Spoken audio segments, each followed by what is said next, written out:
quickly. So, hi everyone. Hi. Hi. So yeah, welcome to ASLA Scholar Book Review event tonight, and we are going to have an author coming in at 7:30, and he's going to talk to us about his book, and we will have a review. So we are starting now with Kamisha. She's an ASLA member, right? Yes. If you haven't met her, she's part of ASLA, and she's going to be performing for us to start the event. So enjoy Kamisha's song and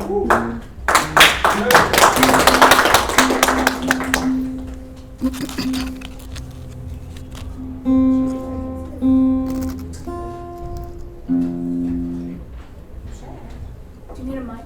Are we good? I should be fine. It's a small room. I think you can put this right next to just on the table. Not like that we can just on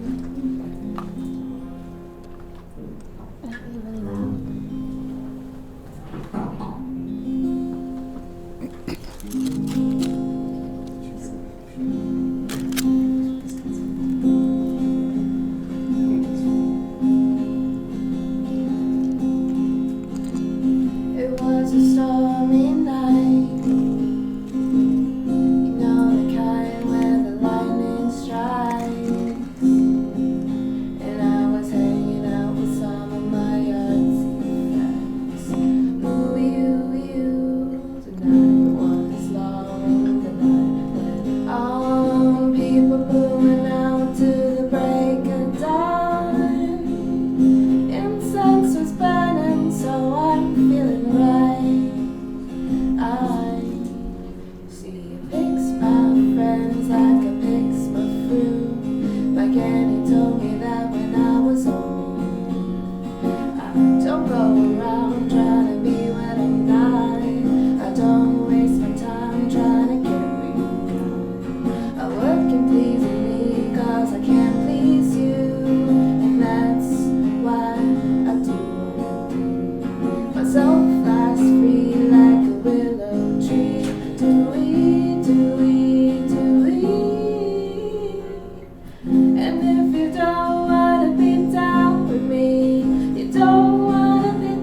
do. Awesome. Should I keep going or? Yeah. One more? One more? Okay. One more! Yeah!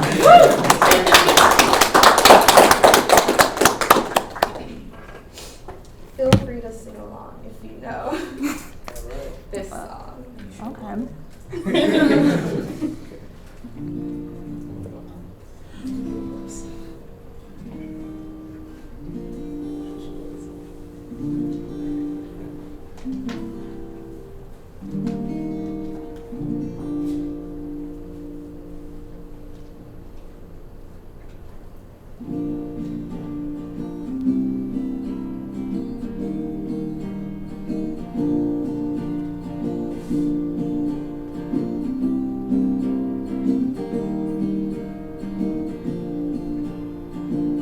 Three little birds sat on my window,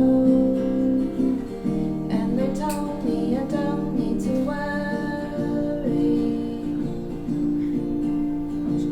Summer came like cinnamon, so sweet. Little girls double dutch on the concrete.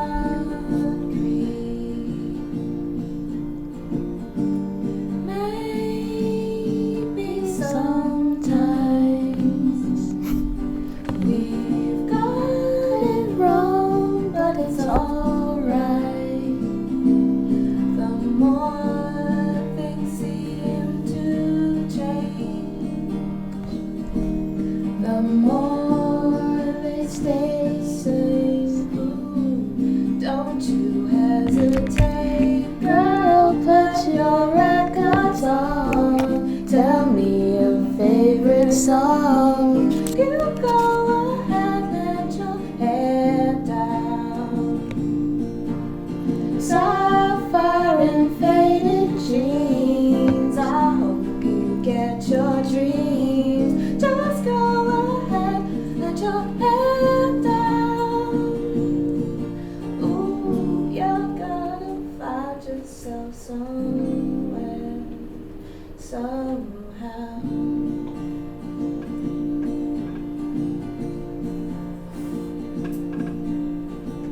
Blue as the sky, sunburned and lonely, sipping tea in a bar by the roadside.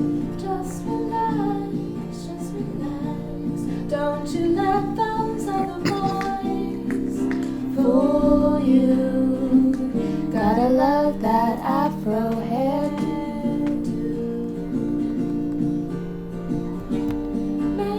Maybe sometimes we feel afraid, but it's alright. The more you stay the same, the more you seem to change. Ooh, don't you think it's strange, girl? Put your records on. Tell me your favorite song. You go ahead, let your head down. Sapphire and faded jeans, I hope you get your dreams. Just go ahead, let your head down. Ooh, you're gonna find yourself somewhere, somehow. 'Twas more than I could take. Pity for pity's sake, some nights kept me awake.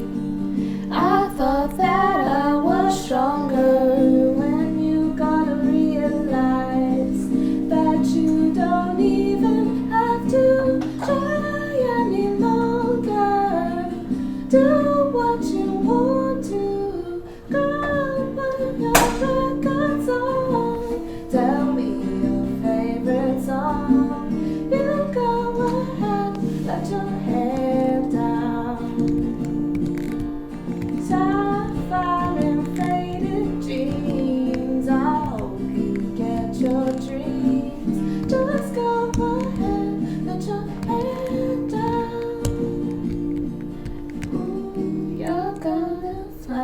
yourself somewhere, somehow.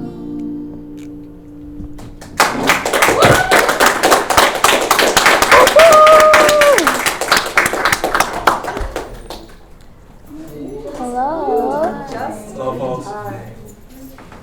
Where am I at? Right there. Right. Ah, did I miss the music? Yes.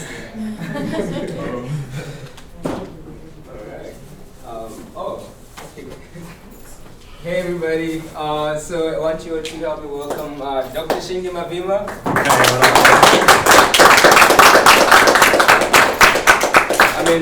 Actually I'd like to mention that was a great performance by Kanisha. Thank you so much. Can you hold on Did anybody record it? Yes. Yeah, I did record part of it. I was And lost. Dr. Shingi Mavima actually is an alumnus of MSU. I don't think there's enough words I can use to describe him.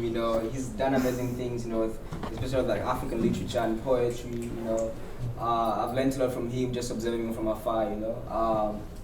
And also with the writing of the book Pashena, which is an amazing book on the story of coming of age. A great story that I read and really enjoyed. I would say it's pretty much in the top 5-10 books I've read about Africa, So it's a great book, and I can't wait to hear his insights, deep insights as to his experiences writing such a book.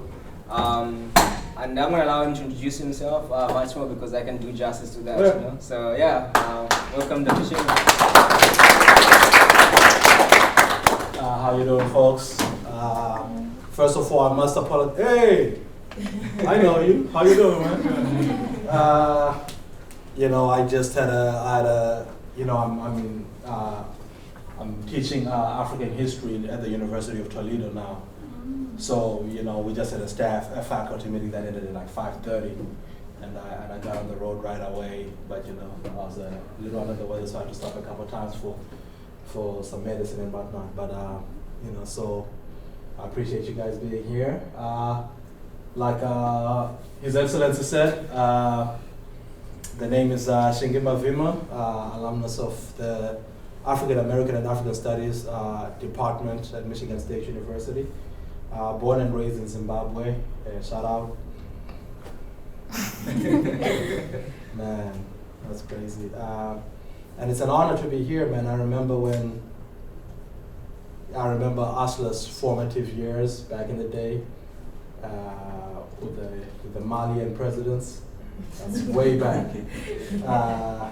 So it's good to see what this has all become. Now, there were supposed to be questions. Right. Answer the questions. Oh, they are answering the questions. Yes. Oh, okay. Well, tell me, man. Are we? Yeah, okay. Just this is your program, man. Let me know what we're doing. Well, firstly, we are very excited to be able to ask you these questions today. My name is Aaliyah. I'm PR of ASLA. My name is Abid, and I'm just part of the community. So our first question we would like to ask you is, what inspired you to write this novel? What inspired me to write this novel? So, I think in many ways we have a story to tell. Each of us do. And some of us will sing. Some of us will, will tell it to our friends or whatever. Some of us we never get around to telling it, but I think we all do, right? So it was born out of that, out of just wanting to tell this story, as far as inspiration goes. Now,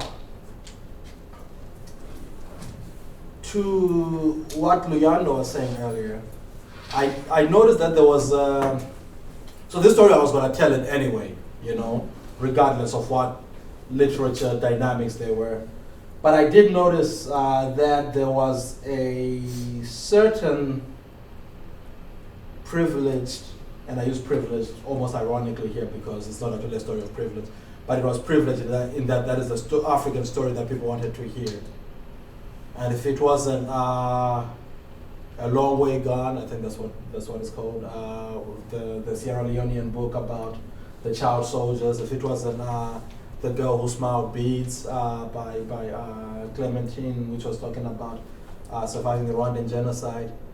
And I say this as somebody who absolutely loves these books and admires the strength of both those writers, both of whom I've had the chance to meet. But there is also, when you talk about when you talk about American stories, right? It could be everything from something as crazy as Mississippi Burning, or this tragic Titanic type movies. Those are American stories. Or it can be about Ferris Bueller's Day Off, right? Or you say it, Holden Caulfield running away from school and all these things, right? So I felt like the Western narrative was given permission to be very diverse and to sometimes be mundane, And I wanted to tell the story. I wanted just to tell the story of, we were playing soccer on the fields of Zimbabwe in the 90s, Things were tough, of course, because things are tough in many places with this challenge, that challenge. But also, this is not a story of overwhelming genocide, or this is not a story of just the purge or these sort of things, right? It's okay, this is a story of me, my grandma coming back from work in a white uniform, and I've been playing soccer all day, so I'm dirty as well. Then running up and giving her a hug. Now her recently bleached white uniform is now brown, and those little dynamics, right? Me and my friends throwing rocks at bullies and whatever these things, right?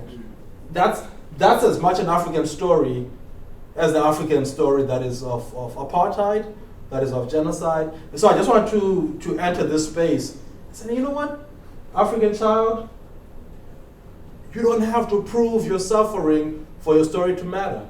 You are just because you are. So that was a large inspiration as to why I went through with the telling of the story. So, indeed. And going back to, as you mentioned, you ran to hug your grandma. She was coming back from work. I remember you mentioned in the book there was a part where you guys were banned from the field because of just the way boys are. What was the biggest lesson you learned from your grandma telling you guys you can't play on the field anymore, even though you told the boys and? Yeah. What lesson did I learn, man? So a lot of lessons from that field, right? But in that particular situation, one, grandma's always right. It's probably the most important lesson you learn. But I think just it's issues of respect. You know what I'm saying? It's there was a fundamental breakdown of respect in that story, where my friends who I loved so much were snickering when my grandma was trying to admonish us about something, was inquiring about something, right? Yeah. So in the moment it seems like unjust, but yeah, that's one. You gotta respect the elders, but also, it's know who matters most. Know who matters most. Are you? I've been thinking, this is outside of the book, but it's something I was thinking about with the time between undergrad and there was a time when I was in undergrad and we were in me and the boys were in some pretty destructive behaviors, and I really didn't care much for it, but I'll be like, you know what, if I tap out, if I say nah, I don't want to do that, or whatever, this kind of thing, I'll lose my connection with these guys, right? So we do it. And the reason I started thinking about it is like, I haven't heard from that dude in 5 years. I was like, I was really betraying myself, doing something that I didn't care much for, to preserve a connection that I ended up just losing anyway. You know what I'm saying? So I say that, again, that's outside the bounds of the books, but those are some of the lessons, right? Like, there are relationships and values that endure, okay? And the sooner you can identify those, the better, because other things will always be here, right? Your friends who are goofy and this stuff, they're fun to be with, you know what I'm saying? But is that worth jeopardizing the trust or the, of this other relationship that is far more important? So, yeah, that's a big lesson that I can say I learned from that. Yeah. So, when going back to when you were writing the book, Yeah. did you feel a lot of pressure? Did you feel like because it was so different from the usual narratives of African stories, did you feel like you wouldn't get a lot of people to read it? Like, did you feel? No. If I felt, I didn't feel any pressure at all. One, because your story is your story. You know what I'm saying? Like I felt. That's the one thing that even when people ask me like how many copies have you sold, you know, I hate that question because one, it's not a lot, but more importantly, I hate it because it commodifies something that I don't think is a commodity to me, you know. This is the story I wanted to tell. So when I put it out, I remember the first time the published copy I haven't actually been able to take to Zimbabwe and show all the people who are in it. You know, every now and then, if like my father comes in, I'll give him a copy. Hey, then you go give this person a copy. But a lot of the people who are the mainstays of the book have not actually seen it. But halfway, I was done writing it and we were still editing it. I got to go back to Zimbabwe for when I was doing my research, and I said, just gave them like portions of it. There was one friend who features prominently in it, Tar, if you've read it, the guy named Tar. And I say some things about even his parents, in that book, and I'd asked him at the time, I'm going to tell some stories like this, but I didn't know what they would look like when he actually read them, And he is in tears just laughing at different parts of it, right? And for me, that was all the validation I needed for that story, what I'm saying? Like, what becomes of the book out there, if it becomes a bestseller or if only my family buys it. I didn't feel pressure because I wasn't writing it. Maybe when I said it was going to be a different book, if it resonates, I think those conversations started to come more as we were editing it and, publishing it and things like that. But as far as telling the story, I was going to tell the story regardless, So I didn't really feel pressure. If the only pressure I would have felt is how are these people I'm talking about going to take it, how am I telling the story of Nangamvura, which as far as I'm concerned has never been told before, right? How are people going to take it? So that was only really the pressure that I felt. Yeah. So would you say that like for other writers out there that want to like publish their stories, like do you think? Because I like to write, Okay. and it's a little scary to like put my work out there, and so that's why I meant like pressure, because like I get scared about what other people like if I write poorly or if it'll be this like criticisms. Yeah. You were afraid of the people that you wrote about being concerned. Yeah, there was that, right? But and that's more how you preserve your relationships, right? That's a little bit different. And I say this as somebody, I'm not one of those person who says like, I don't care what people think, because I do, but quite a bit. But here's the thing. I found that for me, I always worry or fear rejection or fear those criticisms in a disproportionate way to how they hit me when they actually happen, It's always scarier prior to that, Because think about it. Worst case scenario, what happens? You've written the story and nobody reads it, right? Now, how bad is that actually? It's not as bad as we, what I'm saying? Now you just have this project that maybe, one day you want to share it with like your parents, your friends, your kids, eventually whatever. Hey guys, I once wrote this story. Boom, it just becomes that story, So that I feel like is the worst case scenario, unless you're just being like mad, offensive, and or you're talking crazy criminal stuff and you end up in prison for it, unless, or if you're living in like say like Nazi Germany, for example, where you're writing that to criminalized. Here, like you know what? When I'm not doing this, sometimes I'll record a rap song. I'm terrible, but you know what I'm saying? The worst case thing that happens is like, 8 listens in the past 2 years on SoundCloud. I guess that sucks, But if it goes well, also, it could become like this, So I really, and I hope that just grants whoever is interested in writing some perspective, Like, I don't even remember some of the things that if you ask me like how many views, like I also do a lot of poetry and I put them out on YouTube and stuff like that. You know, my best one is maybe my best, which means like artistically my best, is maybe 100 views. Then some other stuff that I've done that's kind of like more clickbaity is like thousands of views, you know? So if I'm being true to myself, I probably don't want to hear that stuff again, you know, because I'm like, that was okay. But it resonated with people. It's not a reflection on my artistry, you know? So one, write for yourself, and you know, I think that's the most important thing. Write to tell the story that you want to tell. At a certain point, put it out, you know. People will probably, some people will criticize it. Just first of all, do your due diligence. Don't just put out things that you know, are below your standard. And then, of course, then you set yourself around it. But you know, if you have fun with it and you put in your work, put it out. You know, maybe 1 in every 10 people will be mad at it. You know, 1 in 20, 1 in 100, and sometimes that sticks out to us because we want to be perfect. But you know, just remember why you did it. You wrote it for yourself. You know, and you achieved that purpose. So I really encourage that. Yeah. Another question I had, totally unrelated. I mean, kind of related, but Yeah. So do you have any like ideas or plans of what you would like to see happen in the future to Pashena, where you guys just tear it up, play around, and make friends and battle? Talking about the space? Yes. Well, you know, the space, I don't want to spoil it for folks who are going to read it, but the space is became unavailable at the end of the story, you know? So by that reason, you know, Pashena itself, you know, kind of continues to exist in our memories. But in as far as the larger community in general, you know, I've you know, folks like Press the off button. Hey, where's that?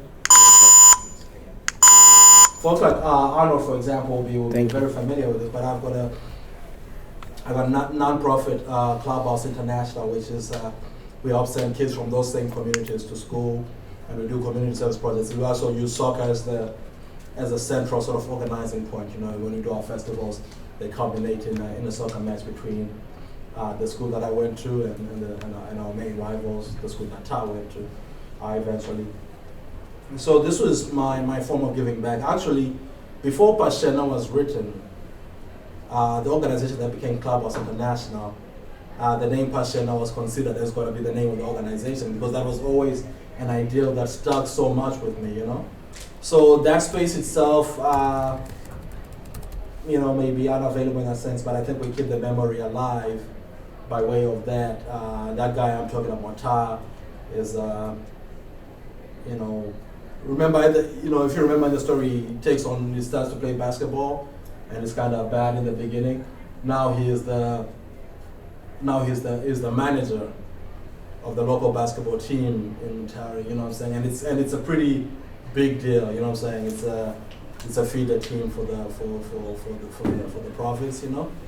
And right now I know some of the boys are in South Africa on the basis of his coaching and managing, you know. So, you know, I say all this to say like the memory of Pashena lives on in these ways. Actually, funny story was there's a character, Wellington, in the book, you know, who takes on table tennis after his parents have passed away and things like that, and kind of becomes this resolve. And I was trying to remember the story because it's one of the people that I didn't really keep in touch with over the years, you know. So as I was writing, I was like, wait, was he really into table tennis, you know, as I remember it, you know? But in any case, you know, I'll tell the story as I remember it. Maybe fudge some details for storytelling's sake, you know? So I was like, yeah, I remember him playing table tennis, and we'll be in his house doing this on the living room table, playing like ping pong on it, you know? But I don't know how far he ever took it, you know? Am I just remembering it wrong? Then when I finally reconnected with him, way after Pashena was written, he's like, yo, how have you been, man? He's like, yo, listen, I'm gonna be traveling to the Southern African Regional Ping Pong Championships. I was like, oh my God, it's been like 20 years, and you're still doing it. So I guess that really was a thing. You know, I wasn't wrong about that. So I said, you know, the reason he was telling me that was he wanted to see if I could buy him some bats, because he felt like the paddles you use for ping pong. He felt like he wasn't competitive enough with the bets yet. So I sent him a couple off of some of the Pashena proceedings because that's how you that's how you give back. So so yeah.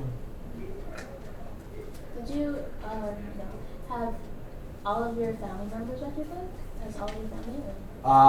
Well, no. The family that is in the U.S. I don't know. They've bought it. I don't know. I know. My younger brother read it, but he was one of the people who helped me edit it. So he read it. I know he read it because of that. I know my dad has read it. My dad is back in Zimbabwe. But that side of the family is not the family that I lived with, or that is my siblings here have grown up in the U.S. So they're almost reading this with the fascination of what growing up in Zimbabwe would have been like for them. The family in Zimbabwe, or my mom's side of the family who is in the story, or who I was living with when this happened. My mom has read it. Yes, my mom has read it.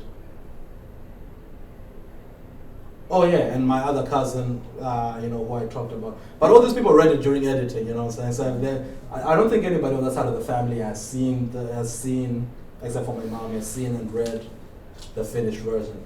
So I'll be traveling there this Christmas break, so I'll take a few copies and see if they will, how much they will appreciate it. Yeah. I have another question. For future writers, can you give us like a timeline of how long it took you to kind of put it on pen and paper and have it published and stuff of that nature? Okay, so I could tell you that answer, right? But I don't want to tell you that answer on the basis of for future writers. I could tell you what it was for me. Okay. But it is absolutely of no utility for anybody else writing, because that is such a very individual, unique, distinct experience for each person, you know? Because you could be like me and start writing. I wrote the first 13 pages on what is this? On A4 paper, on 8x11. This thing is like 150 or so pages. I think single spaced, right? So 300 double spaced pages if you do that. I wrote the first 13 pages in like 2 weeks, right? Then didn't write again for another year. You know what I'm saying? As I went through different things. Then I started back after that, you know? So even just to quantify how much time it actually took me is hard to do. But I know that I started writing it maybe around July of 2012 and finished it because now I had to come for the PhD here, so I wanted to get it done, all that before then. I would say like I was done maybe December of 2013. So a year and a half of just writing, right? Maybe a little bit before then. Then I started to send it to different people who I strategically chosen to give me some feedback.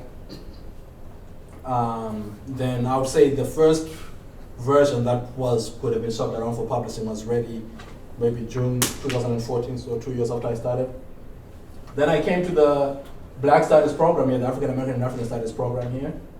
Then I reread it after that first year of my PhD. I just hated a bunch of it, you know? And the last part of what I hated was I was getting, at the risk of being cliche, I got a little more woke, you know? There were certain portrayals of Africa I realized I had played into. I was like, wait a minute, that is not us, you know? Do you wanna go hang out at so and so's house? You don't hang out, man. We go play. Wanna go play? Yeah, you know. So changing some of that little language to reflect more of our reality, you know. Even some of the stereotypical things. So I went and I redid a bunch of it over that summer. Then at that point I was like, you know what? I'm done. It's good.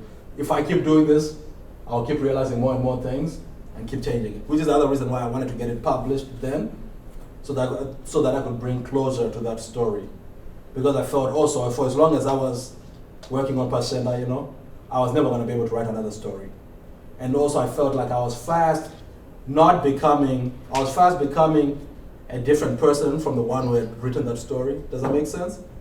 If you're music fans, right, you know for a fact that, I don't know if there's any Drake fans here. Drake could not put out,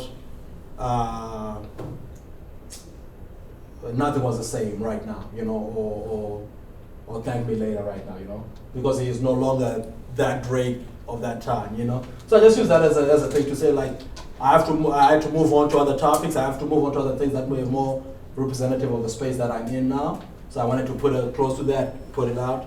So yeah, it took me that long, but you know, one of the books that really helped shape my writing is a book by the horror and writer Stephen King, and the book is just called On Writing, and it just kind of, first of all, is autobiographical. Then in the second part, he talks about some of the advice to writers, you know, and he talks about people write differently, man. You know, some people will start with the conclusion and work backwards. Some people will say, and Stephen King talks about this, this postman who would get up every morning and he had to go to work at 10. So every single day, come rain or sunshine, between 9 and 10, he would write. Then wherever he was, he would stop there, you know? Then he would pick it up the next day.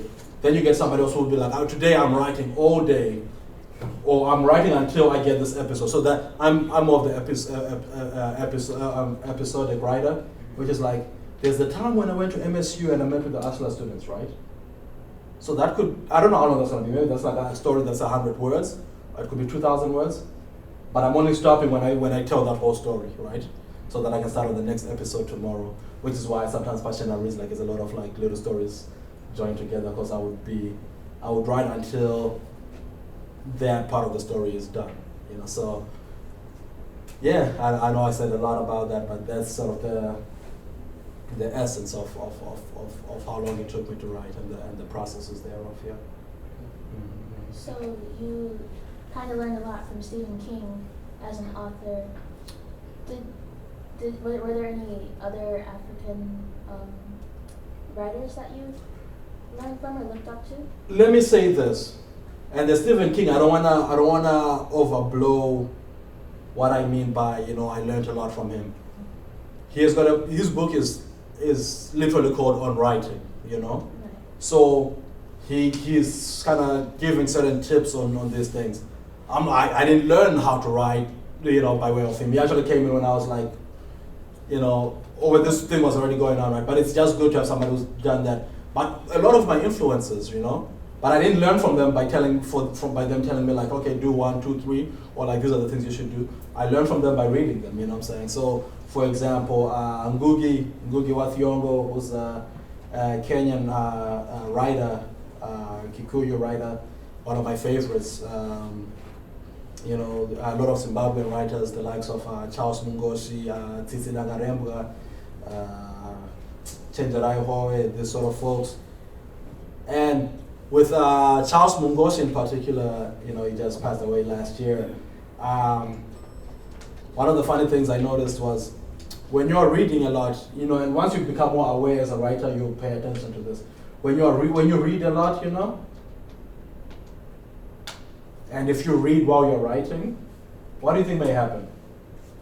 You write like the person. You're right. There's certain segments when I was like, I just described the landscape for like a whole page here.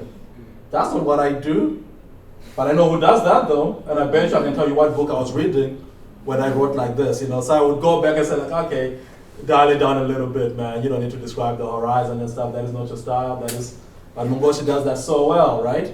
Or I'll be reading like Paulo Coelho, you know, the writer of The Alchemist, and I'm talking about how the universe has brought things together. I'm like, what? You know, that's him. You know what I'm saying? So you can tell that. You can tell that too when that's happening. So, but yeah, those are some of the writers that really influenced me. I'd say Ngugi is high up on the list. Yeah, the ones that I mentioned, Tsitsi Nagarembga, Chenjerai Howe, whose book Bones is incredible. Also, though, this is worth mentioning, that when you talk about African literature, right, and the evolution thereof, traditionally there's been two groups that people talk about. There's the traditionalists, okay? And the traditionalists are the folks who are talking about the colonial era in that time period. So the people who come to mind are Chinua Achebe, Ngugi wa Thiong'o, Ngugi wa Miri, for example. Then there was the generation we call the modernists. And the modernists are the likes of people who were writing maybe towards the end of the 20th century, the likes of, who's name, crazy guy or something. Nambuzo Marechera, right? These folks were kind of more, it's kind of more trippy, you know? Then there's a generation now which we call the Afropolitan generation. And the Afropolitan include people like Chimamanda Adichie, Bettina Gapa, No Violet Bulawayo, this sort of folks. So these are some of the people who I consider, I'm not saying like I'm on their level in terms of, well, I don't think I'm like not as good as they are, but I'm obviously not on their level of fame or influence or anything like that. But I consider them to be, if you can take this as humbly as I can put it, as modestly as I can put it, I consider that to be the peer group that I belong to, even though I'm like nowhere close to them in terms of being successful. But I feel like that is the writing culture that I represent, this Afropolitan sort of, right, yeah. Mm-hmm.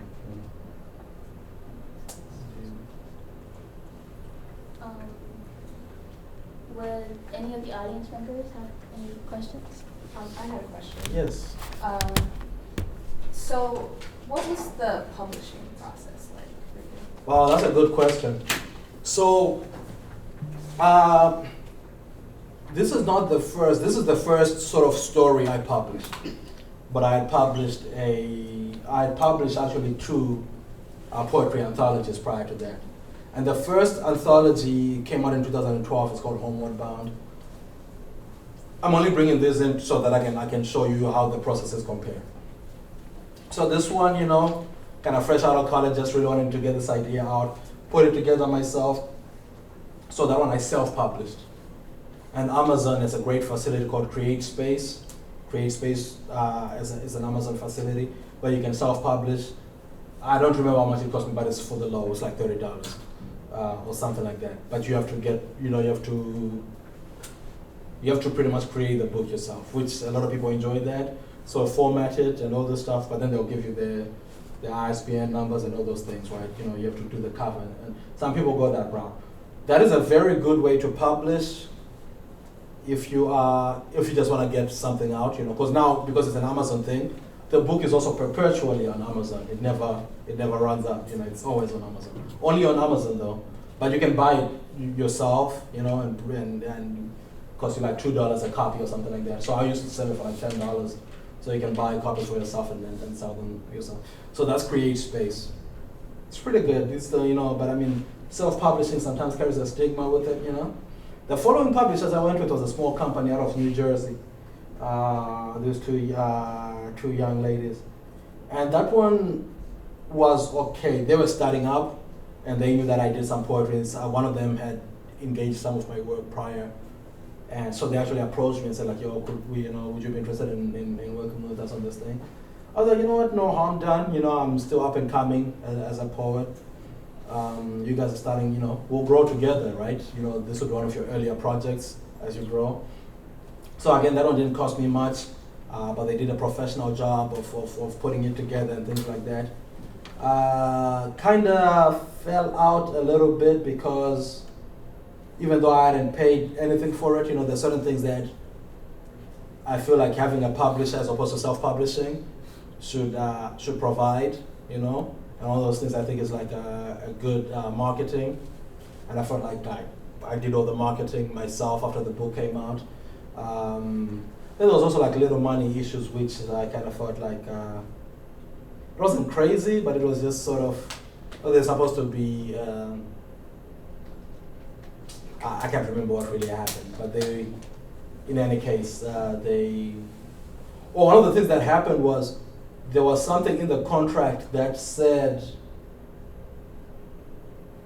rewind a little bit. So they couldn't distribute it properly, right? So one of the things was like, the book was only available on their website and for a long time not on Amazon and things like that.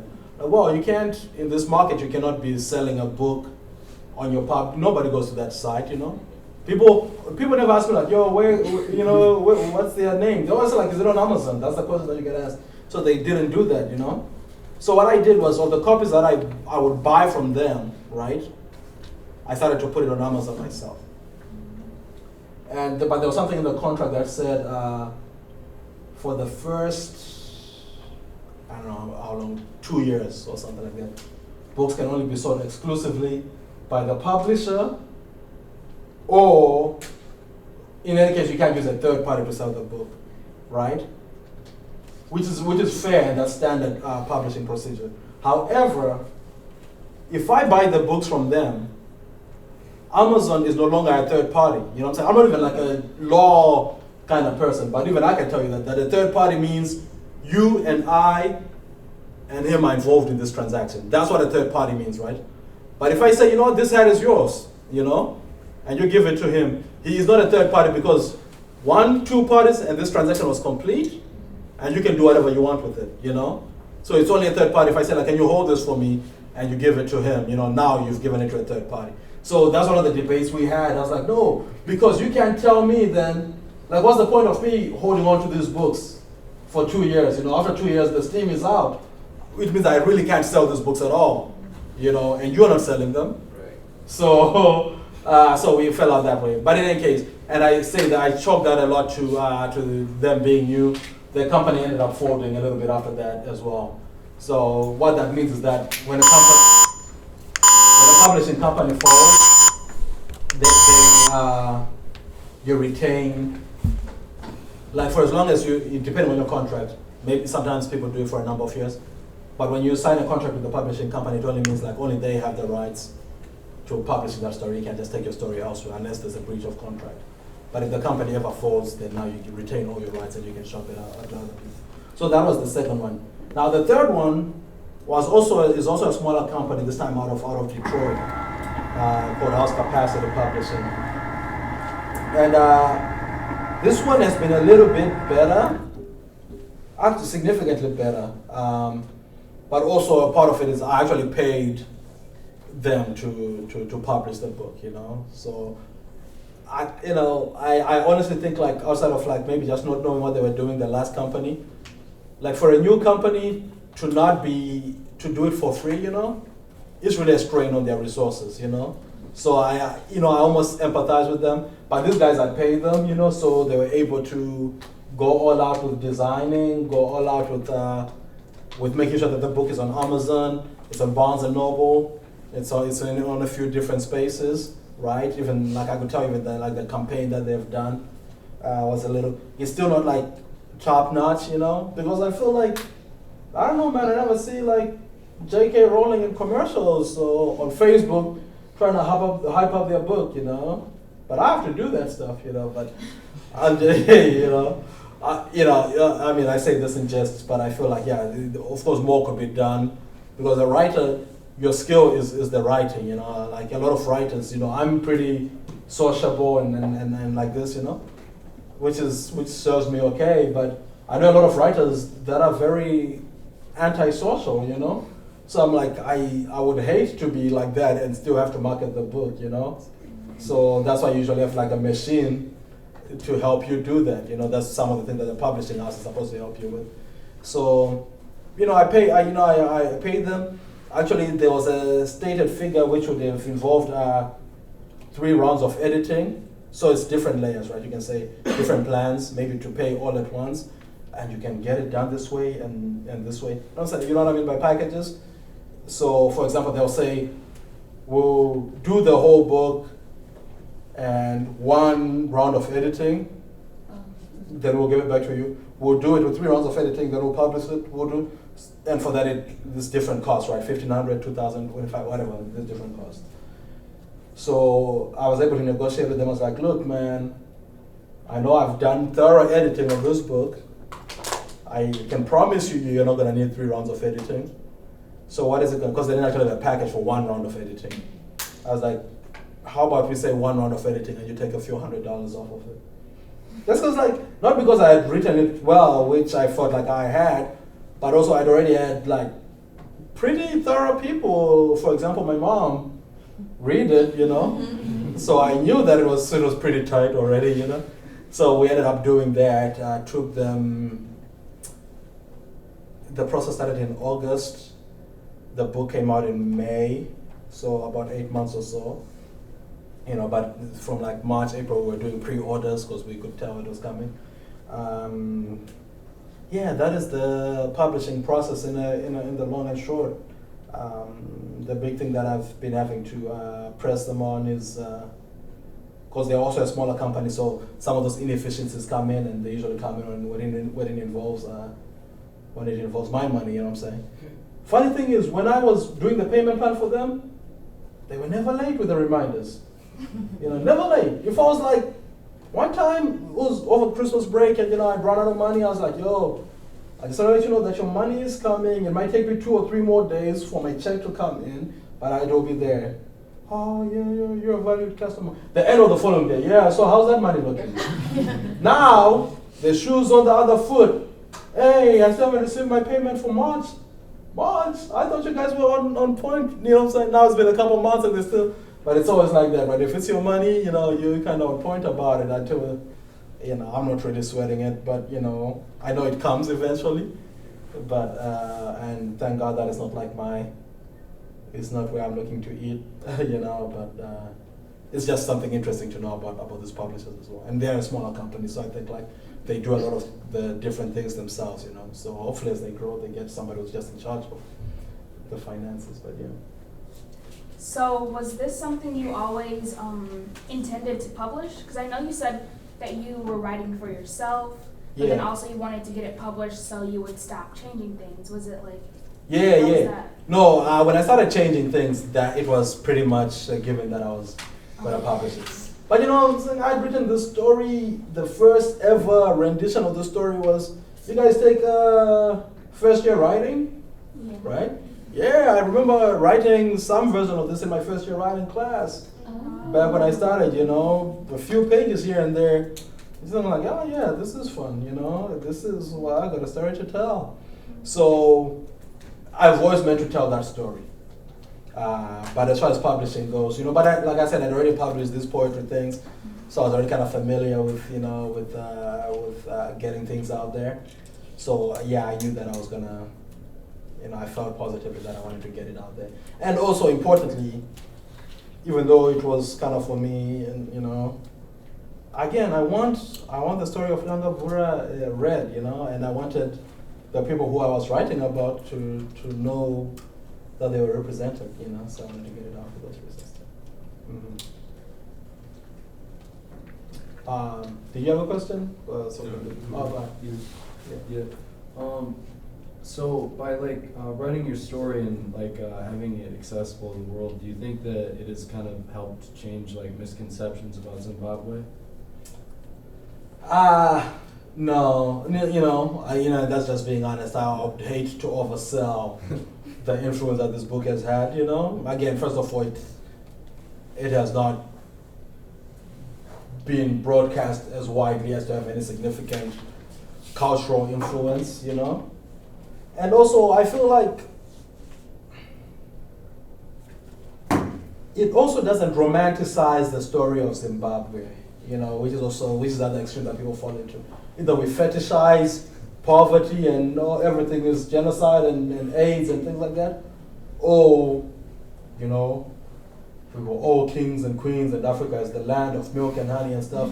And I feel like, oh yeah, neither of those things are true. There might be like some semblance of truth on either extreme, you know?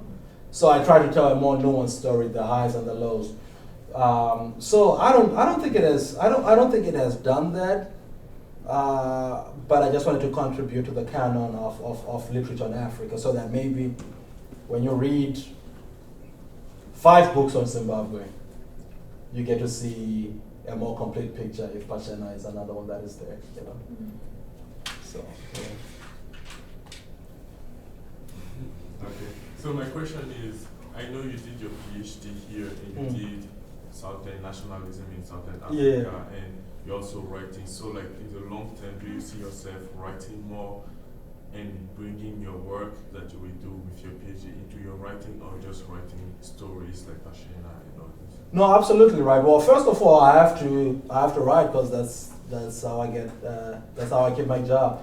As far as regarding the PhD things, but of creative writing, if you're talking about these kind of things, yeah, I already have a couple projects that I'm working on right now that I'm hoping to pursue. Hopefully see through the next couple of years, creative writing. And a lot of it really comes into also my fascination with my PhD was a lot of like popular expressions of these things. So I'm already like a scholar of like the literature or even all the storytelling, whether it's by music or poetry or things like that. So a lot of that kind of I dabble in both, right? My literary father Ngugi does. You know, Ngugi will write Grain of Wheat as a novel, then he'll write Decolonizing the Mind as a way to think about African literature on the other side. So yeah, a lot of those things come together. So I'm going to be publishing, of course, the academic works, continuing to do so, and of course my vantage point of that with that influences my creative writing as well. So for sure, absolutely. Yeah.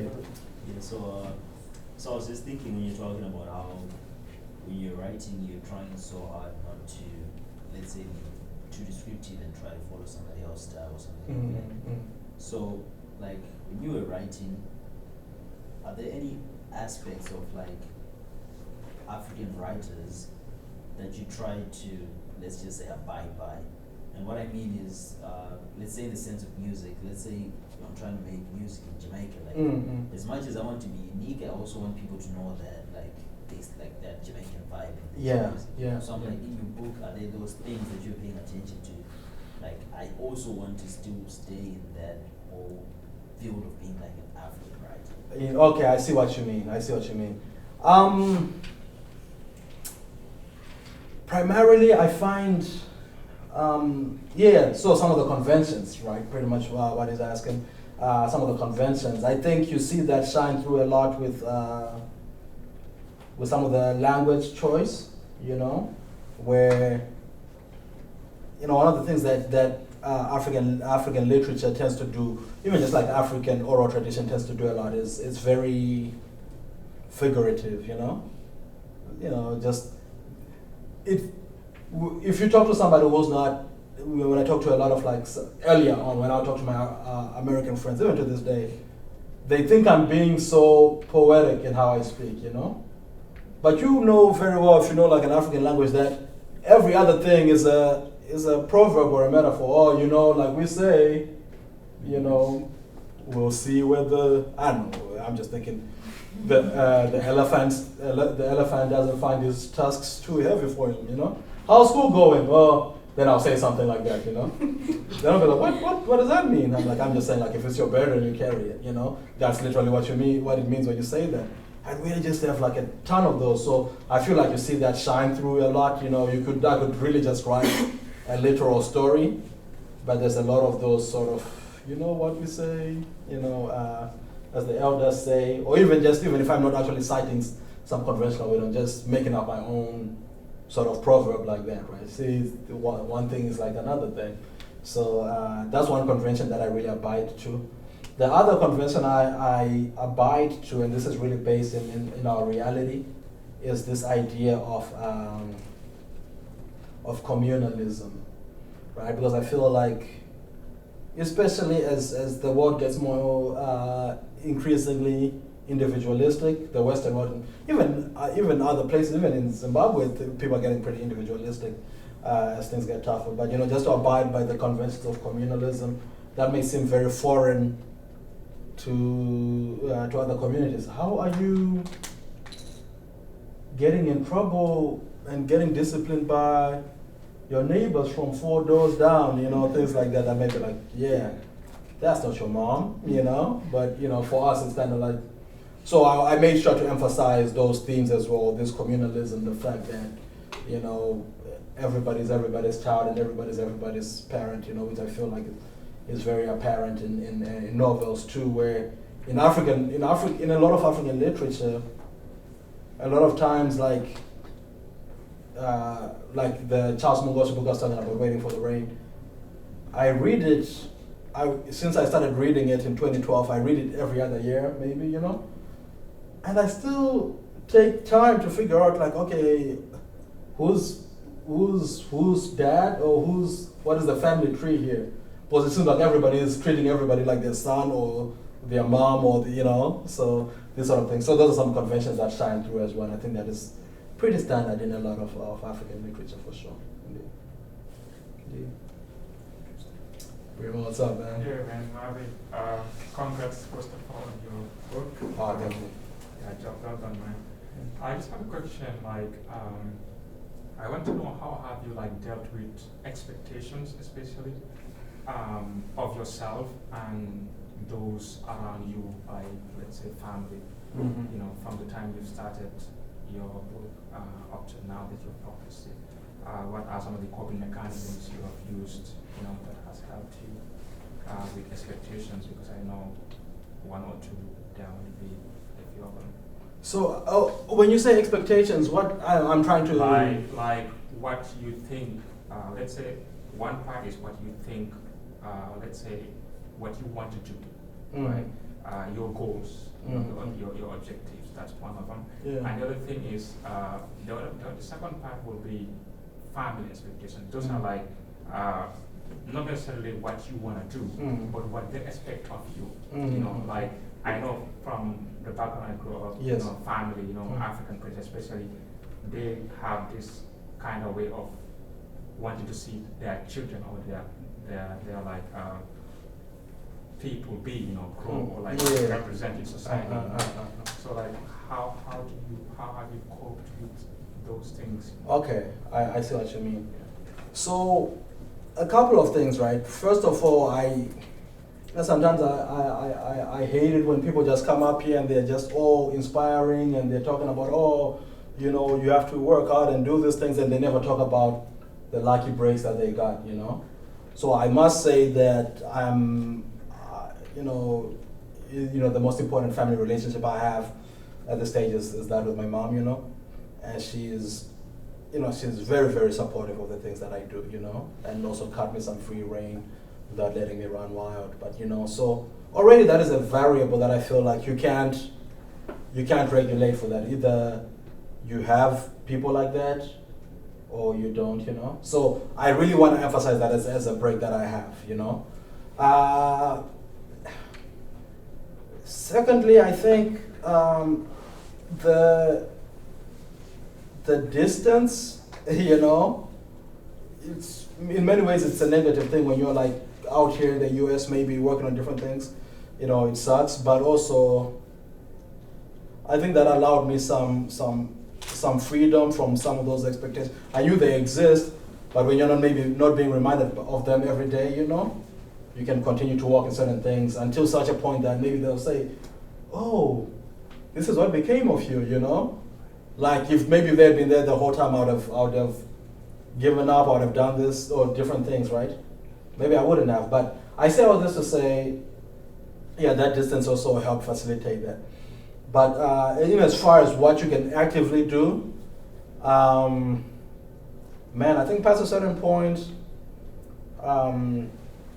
you know what you want to do, you know? I think unless, like I always say, unless it's actively hurting other people, unless it's in your sense of morality, it's immoral, or if it's just like flat out illegal, you know, do you, man, you know, just do your thing within those bounds.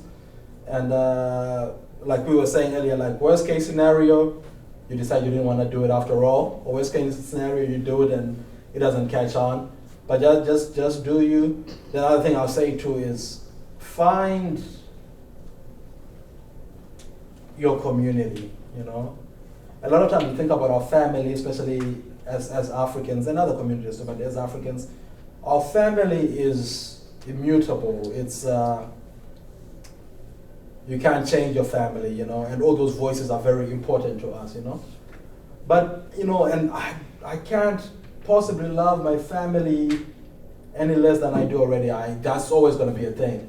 But I also know that they're not my writing community, you know? They're not my, that's not, you know, if I throw like a book launch, I'm blessed that a lot of them come. But if they don't, they are also not that community, you know what I'm saying? I've also got my writing community, I've got my other mentors and this and that. And that really helps a lot because, and that actually helps not only you grow, but it helps you preserve your relationship with family as well. Because, yeah, maybe they're not into that thing and maybe that's not why they're there for you, you know? But for as long as you feel like that's what they're there for, you may develop some bitterness towards them. So I think develop alternate communities that feed you in other parts of your thing. That way, I can say like, you know what, I was with Luyando, man, and we spoke 2 hours about writing. Now I can go back to my sister who doesn't care about any of this and we can talk about my nephews and nieces for 3 hours or for days without me ever thinking about, dang, why does he not care about my writing? You know, because that need has already been fulfilled somewhere else. So yeah, develop alternate communities as well that help enrich the different dreams that you have. You know, if you get them from family, that's beautiful. But if you don't, then you have to actively cultivate those relationships as well outside. So. Awesome. So in the interest of time, we just want to have 2 quick questions. And I have one question actually, you know, especially as someone that read the book, right? Yeah. You know, I've been eager to ask this question. So, you know, one of the things that I think your book really taught me, you know, I think back home growing up, you know, we often told you're gonna be a neurosurgeon, a doctor, a lawyer, whatever. I probably never at some point thought about being a writer, right?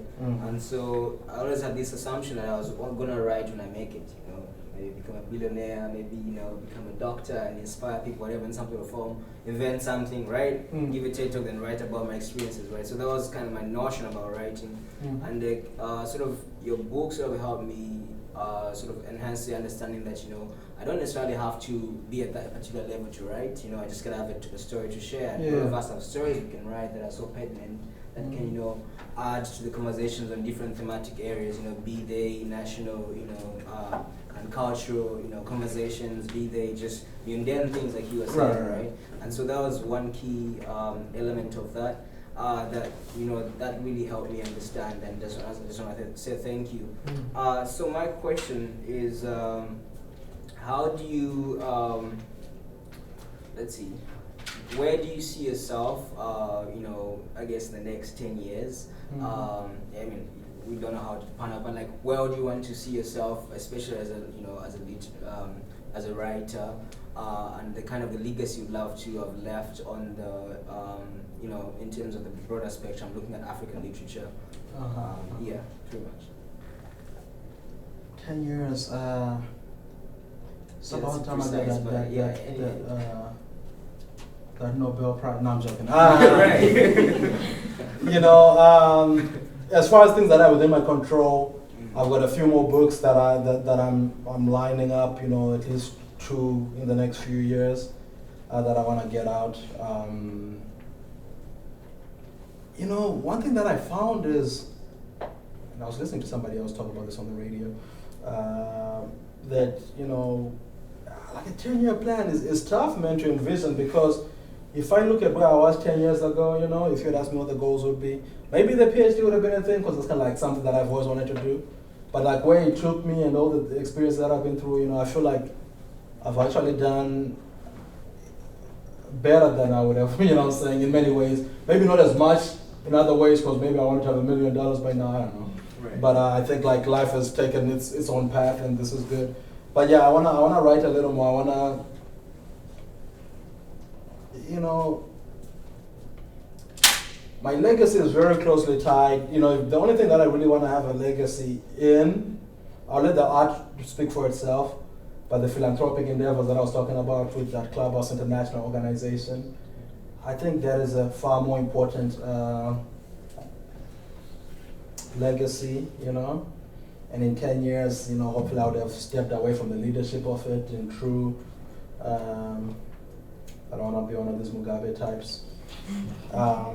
You know, pass on whatever power there is in a small philanthropy, to somebody else, but for that to continue to grow, you know. But with the writing, man, I just hope more and more people read this. But again, I have a few more stories that I really must tell, you know. So I'll be working on those. Yeah, typically if you can get like 2, you know, people like Chinua Achebe are iconic, you know. But you know, a lot of people can only talk about like 2 of their books or so, you know. If you do like 2 or 3 books that are really good, you know, you can your legacy can be immortalized that way. That's not necessarily a driving force for me, but I also don't want to become one of these. Some people write a bunch of books, Danielle Steele, you know, John Green type writers. You know, I don't want to write a formulaic story. I just want to write, you know, if the few stories that I feel I really must share. So yeah. But yeah, I guess we'll check in again in 10 years and see what I'm. All right. Any other questions? I have one if no one else. I guess it's you. So I was wondering, if you were to try and publish it in Zimbabwe, do you know how that would go? Or? Yeah, it would suck. No, I'm kidding. No, I say that, you know, and I say that, you know, me and Tiswanda we talk a lot about this. He knows that I'm fiercely patriotic, but also I'm realistic about these things. Because I say that from a place of knowing. Because for a long time before I actually ended up with this publisher, this is the key part of my publishing process I didn't talk about, is I was shopping it out, you know? And I shopped it out to Zimbabwean publishing house and Weaver Press, which are prominent publishing houses in Zimbabwe. Might have been one other one, I can't remember, it's going to show the name, that I also shopped it out in Zimbabwe, you know? Then also 1 or 2 in South Africa that I approached because I really wanted, in my mind, I felt like the people of Zimbabwe, or at least people in the region, should have first dibs on this story, you know, this is their story. Then also shopped it out to some of the bigger publishers around in the Western world. But the reason why I say it would suck in Zimbabwe, and this is not a slight on the quality of publication the ones that have come out in Zimbabwe are iconic books for me, you know what I'm saying? Just like unmatched. But I don't know how people do business in some of these spaces, you know? The inefficiencies are so bad that I remember I submitted it like 3 or 4 times with yeah, we're looking over it, we'll get back to you, right? They're like, hey, did you ever look at that thing?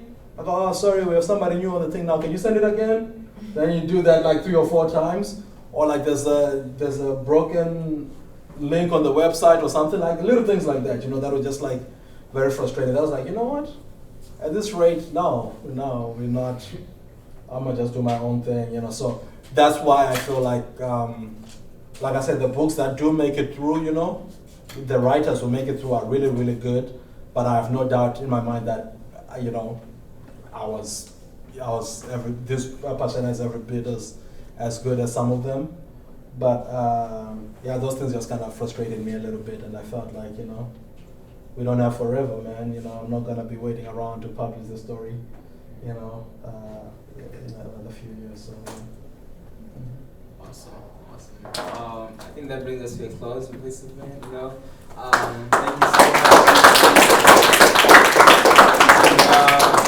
I understand Shingi might also have some copies if you plan on buying one. You know, there's some copies you might want to sample. Yeah. You know, please show support. This is particularly why we hold this event, you know, basically to just, you know, celebrate African writers like him, you know, and yeah, sort of celebrate the literature as well as, you know, sort of give the value of actually reading our own stories more, you know, because his story is our story too, right? So yeah. For sure. Thank you guys so much for having me. Really appreciate it. You guys want to take a group picture? Oh yes. Oh, you mean we can clap?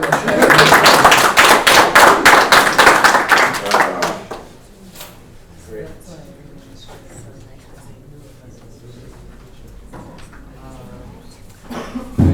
And if you don't end up buying the book today, it's also available on Amazon. Pashena, make sure you get it. Oh, they're asking if they can buy it with a card or something. Cash App for sure. You know, cash App. No, that was the old one. This is 15. You can stand in front. Yeah. But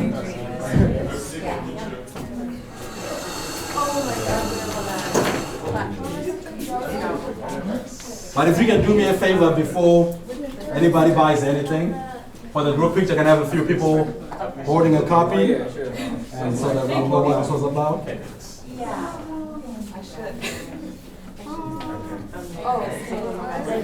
Where are we? How are you standing? This looks odd. Are we like both sides? I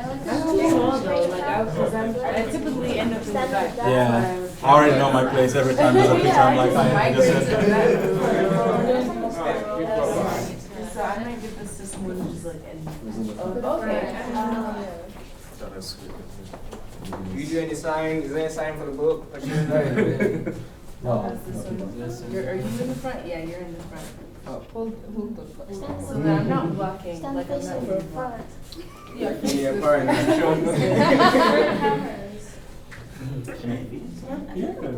Alright, we ready? Oh, well, that's okay. Alright, 3, 2, 1, cheers. Oh, cheers. Okay, that's good. Cheers up.